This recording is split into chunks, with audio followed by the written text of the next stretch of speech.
बच्चों, कल मैं आपको समास का परिभाषा और उसके भेद बताई।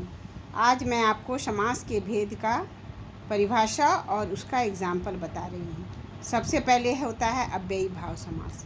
इस समास में पूर्व पद प्रधान होता है तथा समस्त पद अव्यय का कार्य करता है। जैसे यथाशीघ्र, यहाँ यथा प्रधान है, यथा मतलब जल्द और शीघ्र, और पूरा यथाशीघ्र अव्ययी होता है। आयोजन, घड़ी घड़ी, यथाशक्ति, आजन्म, बेकाम, बेनाम, ये सब हो गया अव्ययी भाव समास।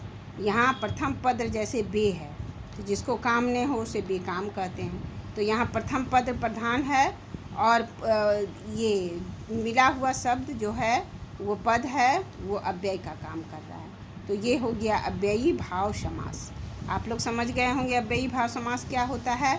इस समास, इसकी परिभाषा है, इस समास में पूर्व पद प्रधान होता है और समस्त पद अव्ययी का काम करता है। ठीक है, अब आगे हम बढ़ते हैं और उदाहरण बता रहे हैं आप लोगों को। जैसे यथाशीघ्र, आयोजन, घड़ी घड़ी, यथाशक्ति, आजन्म, बेकाम, बेनाम, अनजाने, भरपेट, प्रतिदिन आदि। उसके बाद दूसरा हो गया तत्पुरुष समास। तत्पुरुष समास, इस समास में दूसरा पद प्रधान होता है। इसमें दोनों शब्दों के मध्य आने वाले विभक्ति चिन्हों का लोप हो जाता है और इसमें दोनों शब्द के मध्य जो विभक्ति रहते हैं वो लोप हो जाते हैं। जैसे हस्तलिखित, हाथ से लिखित, इसमें दोनों शब्द के बीच में से विभक्ति आया है, वो लोप हो जाता है और पूर्ण शब्द बन जाता है हस्तलिखित।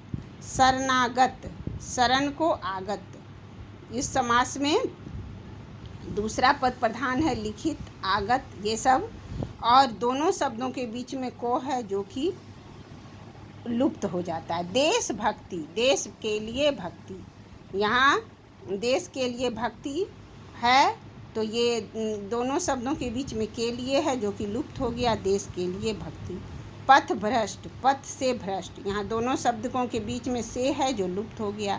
राजकुमार, राजा का कुमार, ये अव्ययी भाव समास है, यहाँ का लुप्त हो गया। गंगा जल, गंगा में गंगा का जल, तो का यहाँ लुप्त हो गया। प्रेम में मग्न, प्रेम में मग्न में लुप्त हो गया। गृह प्रवेश, गृह में प्रवेश, तो यहाँ में लुप्त हो गया। दही बाड़ा, दही में बड़ा, तो यहाँ में लुप्त हो गया। तो ये हो गया ये तत्पुरुष समास। तत्पुरुष समास में क्या होता है, इसमें दूसरा पद प्रधान होता है और दोनों शब्द के मध्य में जो विभक्ति रहता है वो लुप्त हो जाता है और पूरा शब्द बन जाता है, तो इसे हम तत्पुरुष समास कहते हैं। बच्चों, आप ये समझ गए होंगे। आज मैं आप लोगों को अव्ययी भाव समास और तत्पुरुष समास बताई और फिर नेक्स्ट अगले क्लास में मैं आगे के जो समास हैं, द्वंद्व, द्विगु, बहुव्रीहि, ये सब समास मैं आप लोगों को बताऊंगी। आप लोग अच्छों से देखिए और इसे लिखिए और इसके उदाहरण लिखिए और समझिए, पढ़िए। अव्ययी भाव समास हो गया, ये हो गया आपका तत्पुरुष समास, और ये दोनों के अनेकों उदाहरण मैं बताई और बहुत उदाहरण है जो कि अब आप देख कर ही समझ जाएंगे। Thank you.